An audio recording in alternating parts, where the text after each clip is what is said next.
Because if it's organic and it's actually people that are hungry and that is needing food, that's a different kind of story. But I don't think that that's the way that it's going to be. It's going to be a planned event, right? And they're going to pay people to go out and disrupt these people's food and the farmers and stuff so that they could bring in the military. There's no way in anybody's right mind that you would let the military occupy your farmland across the nation, unless the flash mobs were targeting farms, and then the army would be, in some people's opinion, a welcome relief from having to do like Wild West style. Everybody put perimeters up of all the neighbors doing watch on radios and stuff. They're worried about the big people, the ones that are growing for the stores, the ones that are growing for that have contracts with the government to distribute their product. Oh, I agree, because look at what COVID has done, is wiped out almost every small business and independently owned business across the world. So everything's back to corporate control of all business, pretty much. Not going to say 100%. How many businesses have gone out of business since the COVID thing? Millions, plural. The thing that I see with the restrictions was to wipe out all small business. Well, now you need to wipe out all small farms, so then everything still comes under corporate control. Now it's just the next step of consolidation.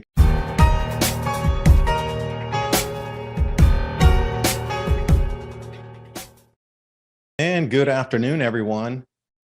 Guess who I have back? Ryder Lee. So much positive feedback. Raised by Giants. Remember, you enjoyed the interview so much. The comments were just outrageous. Far more comments on those videos than almost every other video that I'd done, except maybe a David Morgan video. But the things were real that we were talking about. They were very timely. And, we've seen a giant uptick in things happening at the moment here. So, Ryder, appreciate you coming back on. We just have about an hour today to go through a few items. And, we were trying to connect some dots, chatting back and forth, trying to get this time set up here. So what do you see moving forward, or what do you see, I guess, the narrative or the next moves, the next chess pieces being moved around? What do we envision for the next year here? I have from May and then to the end of the year kind of sussed out in terms of months and quarters that things will change. But what are you thinking now? Well, thank you so much for having me back on, David. I shaved my beard off, so hopefully people still recognize me. But yes, thank you so much for inviting me back on. Really fascinating times that we live in right now. Food prices at an all-time high, crop yields down, gas prices up, supply chain disruptions inbound. It's incredible. So I think that we're going to have a really good conversation, even though that it's going to be kind of short. But I think that the first thing, it's amazing that people thought that we could shut down the world for 2 years and put everybody on unemployment, close small businesses, and everything would just go on as normal, right? With no disruptions to the economy or food disruption or hyperinflation. It's really, really fascinating, David. Like, who could have seen all of this coming?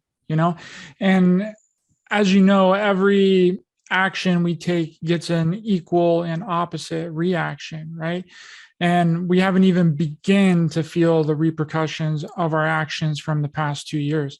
And based off of the past and past actions from governments, leaders, politicians, influential groups, it's not going to get any better that I can see. Such a hopeful message to begin the broadcast with. Thanks, Ryder. You just set up my day. I mean, it's really all about scarcity, right? If you can manufacture a shortage, which they are, it's not for the lack of not having the food yet. The farmers are abundant, as you know. It's the disruption of the food that's the problem right now. It's not the food not making it. It's about the food not making it to the markets. So it's any way that you look at it, it's manufactured, and it's getting like that everywhere now. It used to just be like parts of the country that were kind of experiencing shortages, with bare shelves, no product, but now it's everywhere, right? And I'm sure some of that could be attributed by some people that we just got through the holiday season, but I think that that's just accelerated it. And they're using that as an excuse, because I don't remember after a holiday season before every single store in my area having empty shelves, right? Maybe a few, but again, not every single one. So something more is going on. If you push people to the food shortage, because you see the restrictions being lifted across the world right now suddenly because they see the citizens taking action against the mandates. So in unison, the entire planet suddenly lifted them as quickly as they implemented them. Now, then you could say, oh, the people won, look. But then what's behind that? The next thing is going to be the food shortages. Now, will it be the shortage where we're going to be crawling on the ground with our bellies, bloated because we haven't had enough food, and that's the last step before starvation? So the fertilizer coming in is going to be a 1% loss to a 1% decline in yield. Well, there's been a new bevy of articles out, and the one that's making waves now, there's a Zero Hedge article saying that the food supply shortage is going to be far, should I say it again, far greater than anybody anticipates. So just the current state of affairs here, the fertilizer price is running about 4 times higher than it was last year. Got a few messages. I talked to some people in the ag business, and farms that are over 1,000 acres generally buy a little bit ahead. So they know they're going to be pre-preparing the fields, the time they're going to plant. So they try to get everything ready, because putting fertilizer at a uniform spread over 1,000 acres, but that's the smallest. Sometimes there are 10,000 acres, 25,000 acres. I mean, you got to have everything in a row and completely everything in bins, and it's a full working operation. So they're always forward buying, and they're always full, so they know when they need to plant and harvest and apply the different herbicides, whatever, during planting. Well, that's for anybody with over 1,000 acres or 10,000, whatnot. So a lot of people that do farming they're down on the 100 acre, 200 acre, 50 acre, 20 acre plots, and that's a huge amount of rural America. It's hard to find, at least here in East Tennessee, down here. There are some 1,000 acre, 5,000 acre farms, but those are rare. Those are like super old money, super old generations, first settler kind back in here. Most people are running about 100 acres at the moment or less. So those are not going to be getting the fertilizer. And then what is also happening in conjunction with this, and I'm making a bold call here, we're going to have a corn shortage, because the herbicides that are needed when you plant corn is to alleviate and remove grass out of the rows in between the corn. And corn takes a lot more fertilizer. They call it heavy feeding. And it takes a lot of herbicides there to keep, because grasses are tenacious. Yeah, so flat leaf plants, those are pretty easy to kill. You look at those dandelions and, broadleafs, things that have a much bigger leaf on them. Amaranth would be another one, nettles, these kind of things. Those are edibles for us, right? But for a farmer, those are weeds in the middle of the field. But grasses, they're rough to kill, and they get the weeds and the roots go down deep. So they're competing for the same nutrients that are being applied in the fields. So there's going to be a decline on the yields because they don't have enough inputs in there to knock out the weeds. So the weeds are going to compete with the same nutrients. So the kernel size won't be as large. The bean size won't be as large.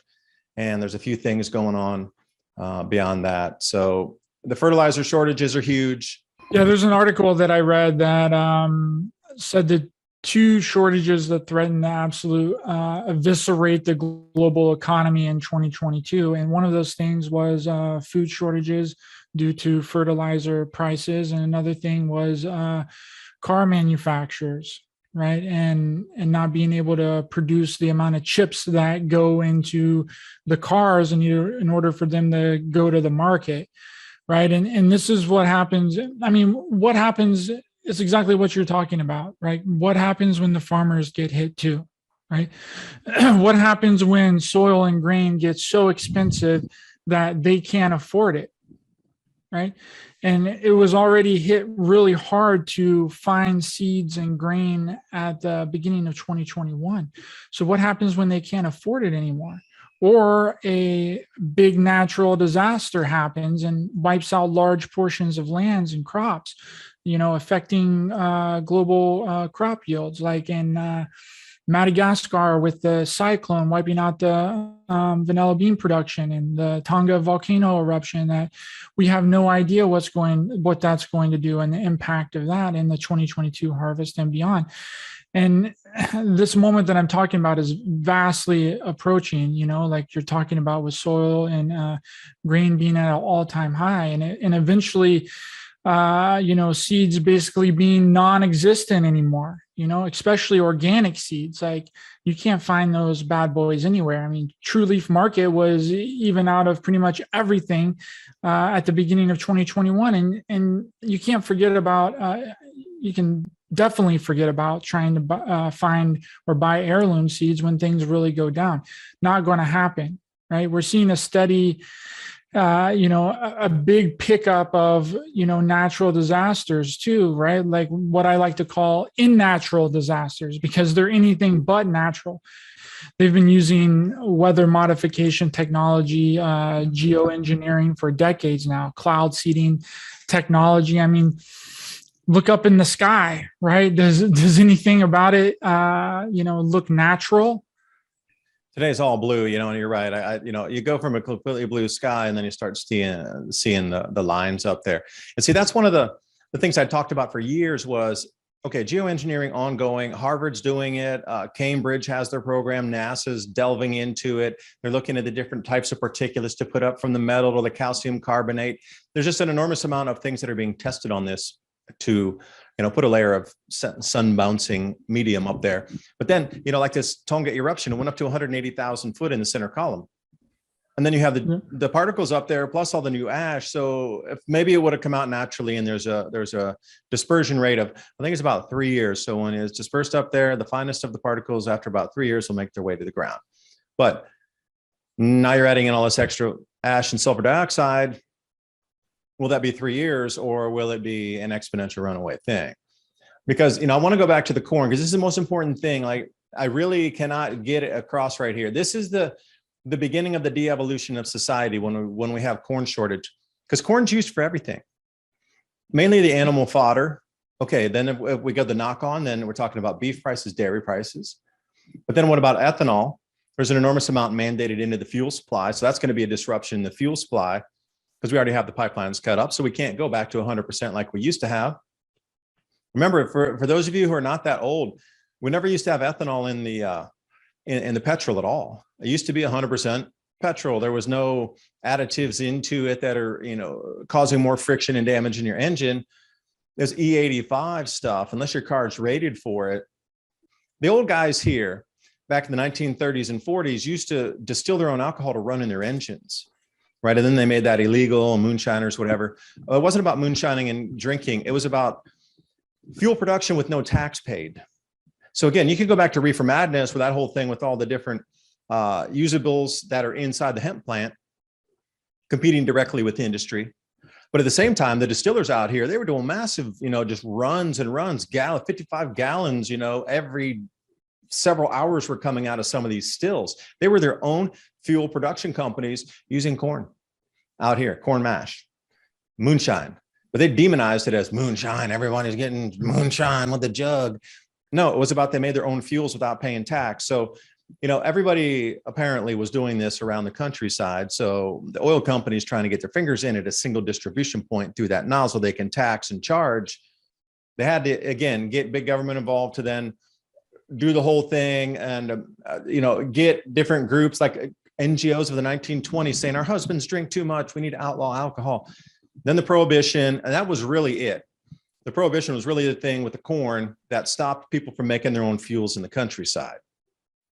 Now, with that said, today's corn is used in an enormous amount of food products. Like, there's almost nothing that's not corn based, especially if you go to a supermarket. So the farmers are switching over to soybeans, which is going to be a problem for them because, there's going to be a Himalaya-sized mountain of soybeans laying around, a coffee cup full of corn to supply the nation. Farmers are going to get priced out because they're going to be a glut of soy.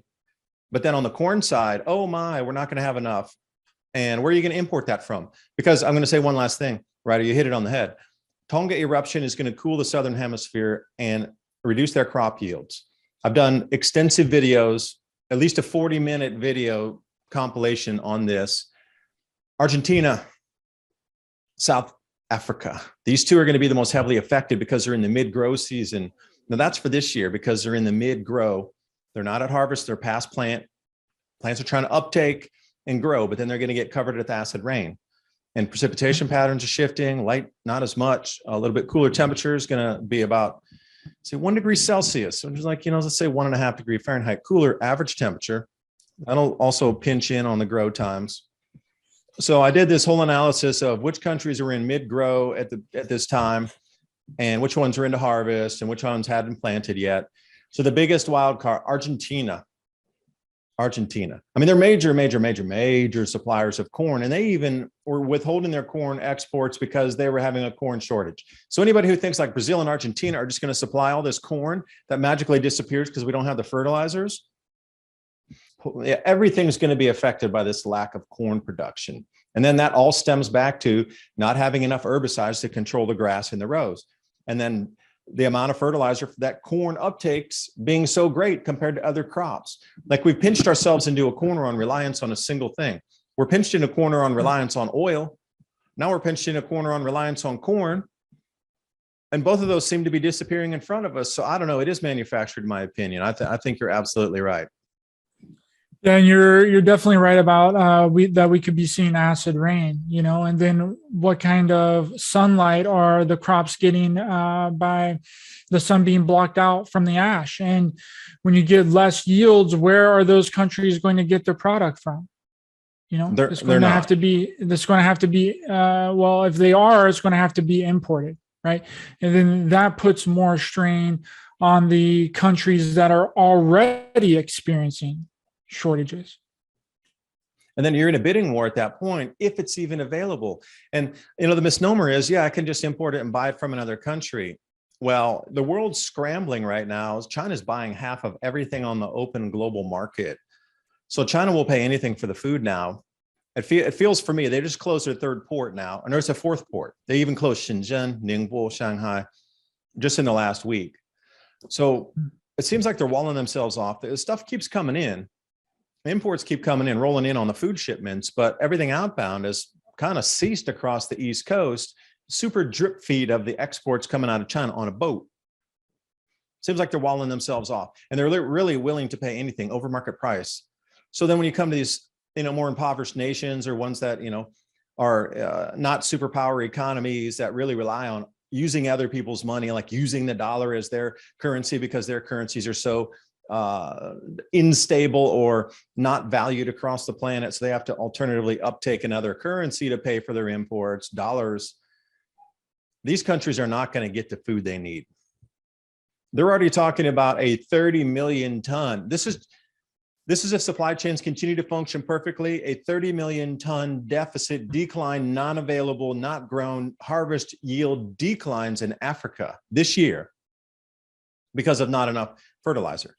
30 million tons. Where are you going to make that up? You just don't, because every country is going to experience the same thing of a decline. And the Southern Hemisphere countries are going to experience declines from the fertilizers and also declines from the acid rain and the ash from the Tonga eruption. Like it's dovetailing into something really we haven't seen in more than 400 years, or maybe even thousands, plural, of years now, with the amount of things that are limiting food production and food availability for a populace. And then they're going to revolt. And then what? So you already filled in that piece there. There's already another plan, which I'd like to hear, because people are going to go to the streets when they get hungry. It always happens. So then what? Yeah, and then we have the trucker strike in Canada that's been joined by a bunch of U.S. truckers, and I can't help but to think in my logical mind, based off of the past and governments, that it's a bogus banner. There's a lot of common misconceptions about bogus banners, because when people hear that word, they think in their mind that the event isn't real, right? But in reality, it's very real, though it's just a staged event to make us believe it happened organically in order to push people in a desired direction, right? These events are made to look like it came from a certain country, race, group, or rogue individuals, when it's really the opposite, right? It's a large scale planned event with an objective. And it's most commonly used for events to perpetuate war. But in this case, I believe it's a manufactured food shortage, right? And we've become so desensitized to this because the building blocks are stacked so far in advance to gauge the public's reaction, to freely accept the agenda as a problem reaction solution. And the groundwork is laid out years before, right? Using entertainment like movies, TVs, video games, social media, where thoughts and ideas are planted like seeds, right? In our subconscious mind, trickling down into our daily lives to train our minds to see what's going to happen, so the event largely goes off without a hitch. And it's all designed to get you on board with an agenda while tricking you into believe that you're doing something for the betterment of society. The bogus banner events have been taken to such great lengths, David, pulling on the heartstrings of people using their emotions against us.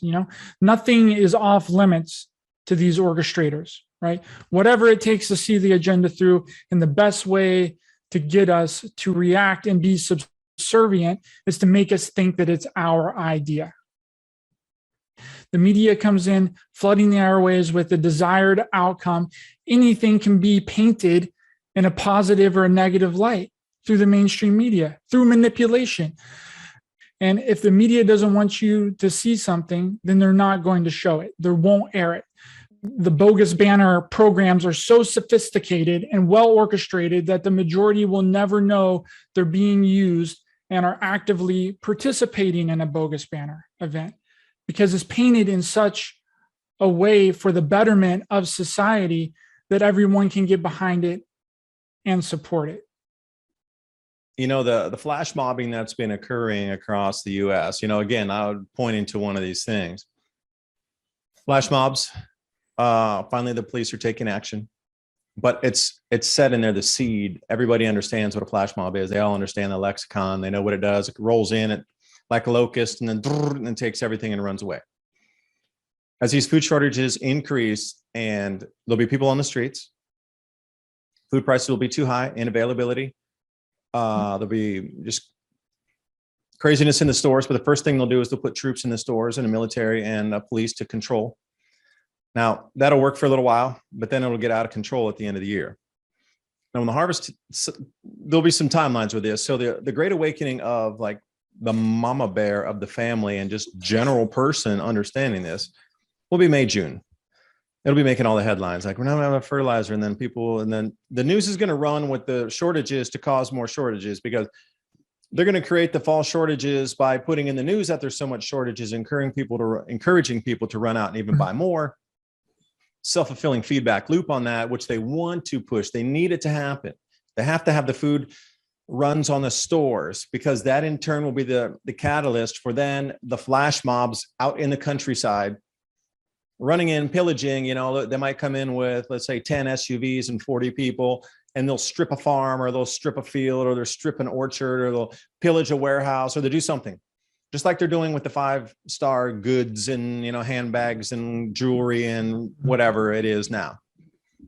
That will be the catalyst for them. And I'm saying it. And, there's no way in anybody's right mind that you would let the military occupy your farmland across the nation, unless the flash mobs were targeting farms. And then the army would be, in some people's opinion, a welcome relief from having to do like Wild West style. Everybody put perimeters up of all the neighbors doing watch on radios and stuff around. Temporary housing is quite easy to construct. So it'll be fed to us, as the army needs to be out on the farms to protect it, because there's so many flash mobs. And now the point where the local police and the local farmers and communities can't protect themselves anymore. So we need to station troops out in the farming country which would be a no-no. That would be called an invasion before. And there would be people behind every tree, every blade of grass, there would be somebody behind it. But if you can switch it a little bit and everything's been in play already, you can see how it's unfolding. So whole army out into the countryside, they wouldn't put them out here in the winter. That would do no good. There's nothing out here to steal in the winter except the warehouses. So if May and June, you see the awareness of Mama Bear and the general populace understanding food shortages are here. The harvest time is when they would start putting military out all across the countryside in all the farming communities across the US. But then at what point do they get a call one day, quit protecting, go look for all these people? That's the only way I can see it done. And that will have to be occurring around August or September, just before. So the flash mobs will be rolling in right around when things are maturing in the fields. So each of our latitudes is going to have a different maturation date. So if this is going to occur, you would start to see military movements and maybe people welcoming them into more northerly latitude grow belts, Indiana, Ohio, Vermont, Maine, Massachusetts, Montana. You know, I mean, how would you get military into Montana in the farm fields? No way right now. That's like a bastion. But if it's a different, presented in a different way, Minnesota, Idaho, you know, these old northerly latitudes, and then it'll slowly drift south. They're going to follow the harvest. Well, then the next month, when you get in, and then especially right around like late September, early October, you know, if the flash mobs are running wild out in the farms, when everything's here, everything's stocked, packed, it's in boxes, it's ready to ship for harvest. What if somebody comes rolling in with their 18-wheelers in a convoy of like 400 armed people and strips something out with several 18-wheelers? You know, this is where the point will be, where they're going to demand military stay out in the farming communities to protect the food, because there'll already be such a food shortage that they'll be demanded to get out here and protect the food supply, the food distribution points, the warehouses, and even the farms themselves. We saw this in 2008 over in Thailand. They were getting their rice fields stripped at night. People would drive in and, you know, go in with the harvesting machines after their rice fields were fully matured, and then strip multiple acres in the evening and just drive off with it. You know, then they did have to put military out there as patrols to stop these nighttime marauders. I'm just learning from the past. I'm simply looking at what happened 8 or 10 years ago in Thailand, 12 actually. So think about that. Could it occur again here? Of course it could. So this is, I think, the plan. So those are the two main dates, May, June, and then coming into the harvest season, September, October. So those are going to be two pivots for what you're mentioning, society, and also the way things are coalescing, food pricing, not available, people's reactions, because you know they're going to react a certain way. They've already gamed this a million times. Food shortages create this type of reaction every single time. So then it's already planned for. Yeah, they have contingencies for every single thing that happens. But my thoughts are, is the flash mobs going to be organic people, or is it going to be staged and planned, right? Okay, a little of both, maybe. Because if it's organic and it's actually people that are hungry and that is needing food, that's a different kind of story. But I don't think that that's the way that it's going to be. It's going to be a planned event, right? And they're going to pay people to go out and disrupt these people's food and the farmers and stuff, so that they could bring in the military to guard the crops and to guard people's food. That's the way that I see it, because I really don't. It would take a lot. It would take a lot for people to get to that point, and it would have to be a very, very slow process, right? It's going to take a lot of time, and to get people to organically go and steal people's food and steal their crops in the United States, because we're good people here, right? We have good hearts, and we normally have each other's back. So I feel like the only way that that's really going to happen here is if we are at the lowest point that we could possibly be, right? Where we are completely starving, We have nothing and we're hungry. The people that have been used so far to bring us to this point, if they organize them as the organized portion, not the hungry family looking for food, but as an organized thing, as it has been in so many cities, if they were pushed out in the countryside and said, hey, we will pay you to go do this out there, they know that there's going to be a lot that will not come back, like an enormous amount. Mm-hmm. So perhaps they're counting on that, as that's the way you get rid of them. Because, you know, in all these revolutions, they use the foot soldiers first, and then they need to get rid of them anyway, because then they become the threat, because they become too organized. And you've seen this through history. I don't care what chapter of history you want to dive into. There's going to be a myriad of ways that this thing will be spun to arrive at that last point where military and troops will be stationed in the farms just out of what you appear something different, but then it will suddenly flip 180 degrees one day, because they couldn't occupy these areas down here. Yeah, there's not enough people to do that. The military isn't big enough, because if you had all the military in the United States, then, you know, who's occupying other countries, right? They don't have enough manpower to be able to do that. So I see it as they will protect the biggest places that are manufacturing and growing the most amount of food and the most amount of crops, and then they'll leave the smaller and the littler people to their own devices, right? And whatever happens to them is what happens to them, and it won't really matter and won't really make a difference, because, you know, if that's what happens, then it's going to be devastating to a lot of people, and it's going to catch a lot of people off guard. But I don't think that they're so much worried about the smaller people and the people that aren't a part of this bigger system, the people that are just growing for themselves, or they're helping a few select people, or they're selling some of their crops and selling some of their fruits and some of their vegetables and stuff. They could care less about them. Like, who cares what happens to them, right? They're worried about the big people, the ones that are growing for the stores, the ones that are growing for, that have contracts with the government to distribute their product. Oh, I agree, because look at what COVID has done, is wiped out almost every small business and independently owned business across the world. So everything's back to corporate control of all business, pretty much. Not going to say 100%, but comparatively to, let's say, 2018, when everybody was Airbnb and all the travel thing, everybody independent business, let's start this, let's do it. It was like a Wild West wheeling and dealing. Everybody was starting their own business, completely getting off the teat of the gov, and, you know, really going out and starting their own thing. But, you know, how many businesses have gone out of business since the COVID thing? Millions, plural.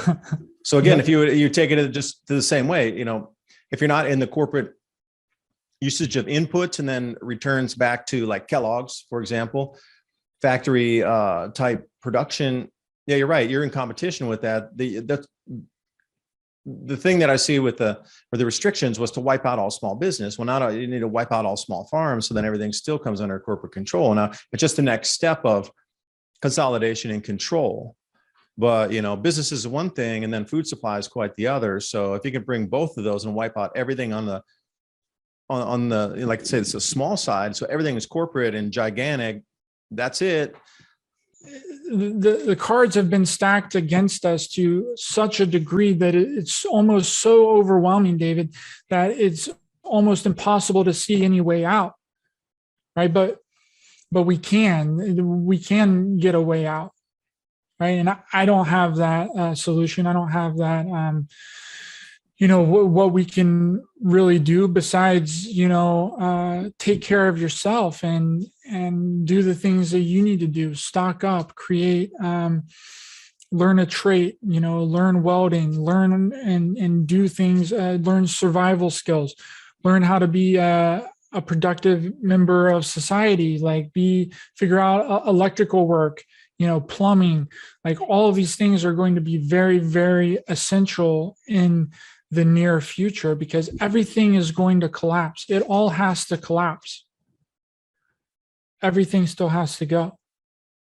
They still have to collapse all of the old systems to get everybody on board with a new one.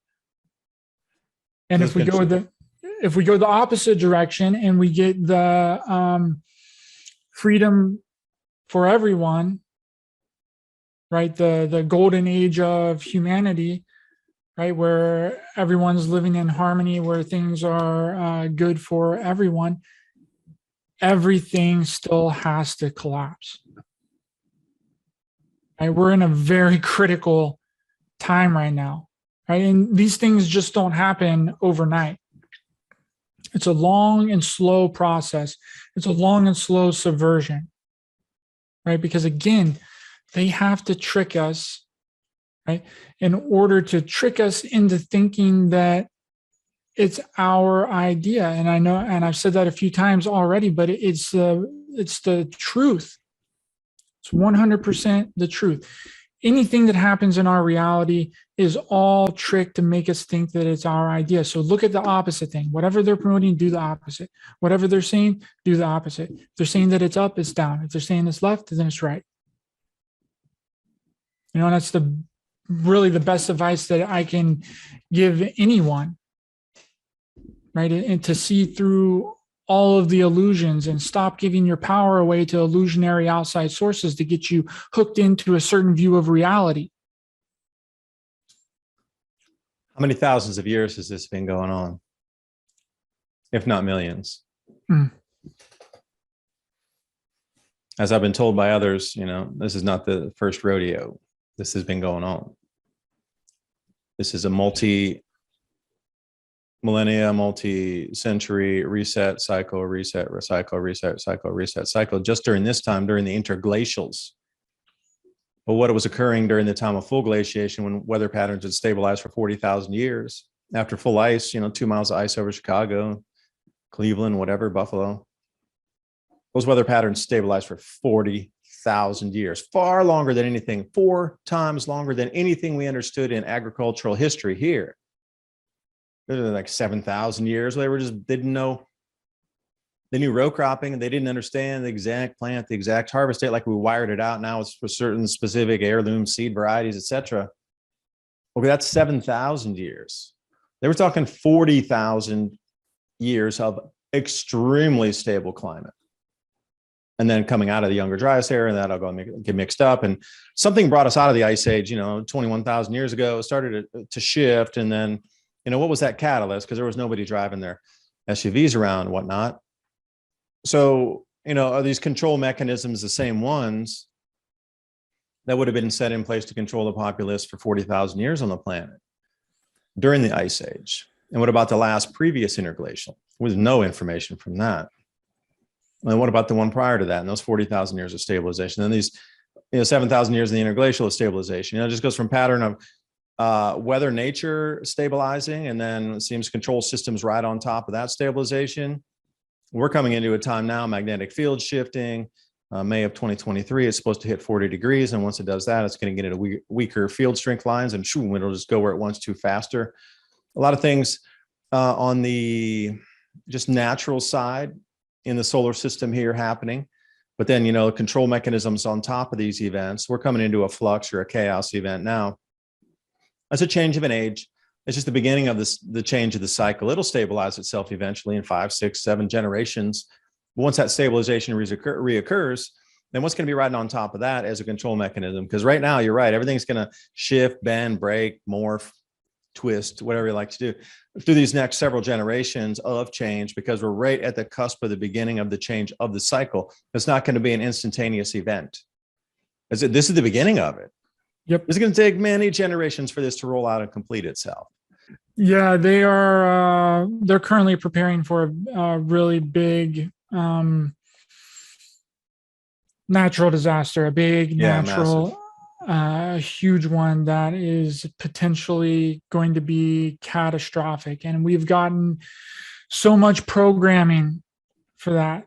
The natural disaster programming. I mean, the new movie Don't Look Up, an asteroid. Like we've been hearing about asteroids and stuff for decades now. It seems like NASA's always, there was an asteroid that came really, really close to Earth. It barely just missed us. You know what I mean? So there's so much programming for a natural disaster, and they're not going to tell us about it. They're not going to tell us about it until it's too late, right? And they already know. They already know about it. Now, again, I don't know what this natural disaster is going to be. I have absolutely no idea, but I know that one is coming, and I know that it's going to be really, really big, and they are preparing for it right now as we speak. Let me set up the construct for our next talk here, Ryder. I got a date for you. Okay. So, I've been really heavily focused on the outer planets and the way they're in that, the way they sit in their orbits. I call it a square. You can call it planetary geometry, whatever you like to refer to that as, where the planets sit in their orbits in the heavens. Well, when we're coming up to October of 2024, the planets, the way they will sit up there is the same that would repeat in 79 AD. So this is a once in a 2,000 year planetary reconstruction geometry. It's not an alignment by any means. It's a square up there of just where the planets magnetically. Earth will be between the sun and that new second magnetic field in October of 2024. It's going to be on the right. We're going to be in the middle, and the sun to the left. But as we exit October, we start to swing around in front of the sun. So as we come into, like, springtime, northern hemisphere, it's going to be Earth, sun, all the magnetic giants behind it, weakening, incredibly weak magnetosphere where like a grain of dust will probably make it to the surface. Now, at that point, the triangulation in the way it is, magnetically, everything's going to be pulled onto our planet, and there will be nothing in front of us blocking. There will be no Jupiter, Saturn, anything to pull any debris away from us. We are going to be going headlong into streams of debris for six months solid. There will be no gravitational help from any other body in our solar system except pulling it to us, smashing it through our atmosphere. And I encourage everybody out there to take a look at solarsystemscope.com. It's a free software. You just run it online on your browser. You don't need to download anything. Just press run, and then move the planets out. And you'll see what I mean. Once it gets to, to about 6 months, March of 2025, we're literally sitting out there by ourselves with everything pulling, all those massive, massive gravitational bodies, pulling everything at them from one single direction. But we're the thing that's in front of that one single direction for 6 months. Our planet is going to be pummeled after we go through the magnetics and the plasma in the skies, and then you're going to get the debris raining in from the heavens. That's going to be an interesting couple of years. See, it all adds up to these big cycles repeating. People knew, governments in power knew, they all understand these cycles of cyclicity. Well, this world can't be salvaged. It's kind of it's run its end course. It was great. We used the tech to build a bunch of underground places. We used the tech to build a bunch of high-tech weaponry so they can protect and then reset up their control structures after this event's over. Wow, I guess we just got played. But anyway, we did. Last thoughts for it? We did, David, and that's exactly right. I mean, we live on a very unstable planet. These cataclysms happen every so often, but again, they don't tell us that. They turn it into something that we are doing to create it, right? And they decided to make money off of that. They were like, oh, how can we make people, how can we tax the air, right? How can we make money off of the air? It's going to be a new pillar of the new money structure, because if you're using carbon credits as a base of one of the pillars of the new economic system, everything will revolve around that. It's not to forget, the money is one thing, but have a base pillar of a new currency. And that would be one of the base pillars, which goes into not allowing anybody in sections of forest that then could be run through an algorithm of an average tree species. And then from there, you could see how much carbon would be sequestered, but then you couldn't let anybody live on the forest or use it. You'd have to remove people completely out of the equation, digitize that, and set the forest aside as a carbon capture unknown value, and then plug that into the carbon credit system. And then that would be a base pillar, but you need to set off like really tens of millions of square kilometers or whatever of forest to run that, because that would be a quantifiable, measurable value, but there could be no human input into it. So humans would have to remove from a quarter of the planet for this scheme to work. It's a pillar of the new economy. Leave your comments below. See what you liked about our talk today. And again, I was trying to frame it for the next talk because I was limited on time because I'm out here trying to do some bush clearing today, along the road. So we have much more room to put gardens down. And then it's right next to the creek down there. So we're going to, widen it completely out, for the airflow access in there. So we get a lot more airflow, but then to be able to put a garden down there, much larger garden, because we're going to experiment with hay bales this year by doing hay bale gardening. And that's the way it'll be. So, we're doing a lot of land clearing right now because there's no leaves on it, which saves you an enormous amount of time in bulk. So you just left with sticks. And then my buddy Ryan's here. And we're going to do a lot of collecting because we ripped up a bunch of trees and roots. So we're going to be going out there, and he's out collecting different roots. And we're going to do tinctures with those. And I'm going to go cut down some small willow trees right now. And we're going to use the entire willow tree because most time we're concerned, like, don't cut too much bark because you don't want to kill the tree. But since we're cutting them down anyway, we're going to try to do a mass batch of, willow tinctures and see what we can do for this type of thing. Because we got, 2 20-foot trees that we're cutting down. So it's all about the land clearing is one thing to get the land more utilized or usable. But at the same time, when we're clearing, what are the natural medicines that are in those barks, the roots, the stems, because there's no leaves right now. So do you have any sap trees there? Yeah, we sure do. And I've been out notching a bunch of stuff to see what kind of sap. It's a little early for the sap to run, probably another 2 to 3 weeks, but I want to notch a bunch of stuff out. So when the sap runs, it'll go in there first. So I go around a couple of 2-3 days, take a look at the different saps that are running. We got this cherry tree, this most beautiful red sap coming out of it.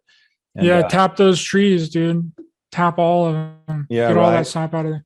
Yeah. So again, there's a lot of things that we're learning about. What are the natural medicines around here from the roots? If you're going to land clear and something has value of a root that could be turned into a tincture, or a dried herb that could be made a tea, whatever, I don't know, barks, the cambium inside. I'm interested in trying to do the cherry tree. We got knocked down one by accident. So I want to get the cambium out of the cherry tree and see what that tastes like cooking it up versus the pine tree, which I don't like too much. It's always just yuck.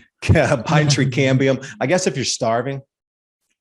Okay. But I heard these other trees taste a little better. So, we got a mimosa tree for the cambium, and also this cherry tree and one hickory tree. So these are already cut down and they're already dead, and they're ripped out the roots. So we're going to try all these different parts of the trees and see what we can do with it. So let me know how that goes for sure. And if anybody wants to check out my channel, I talk about all kinds of crazy stuff over there. So come on over if you Raised by Giants. Raised by Giants. Yeah, I release a video every week on a Tuesday at 6 p.m. PST, and I talk about it's a different topic every week. And if you want to come over there, I'd very much appreciate it. And I'll put the link below to Ryder's channel there, Raised by Giants, so you don't have to look for it online. You can just click and go. Anyway, thanks for spending your valuable time with us today. Hope you got something out of our conversation that can help you moving forward to get more prepared for your families, your friends, and our communities as these things do manifest a change as we get through 2022. A lot more change than the last couple of years. Last couple of years is just a smidgen of change. This year, I believe, is going to be the massive change year. Wrap your head around that for a minute. Anyway, thanks for watching, and bye for now.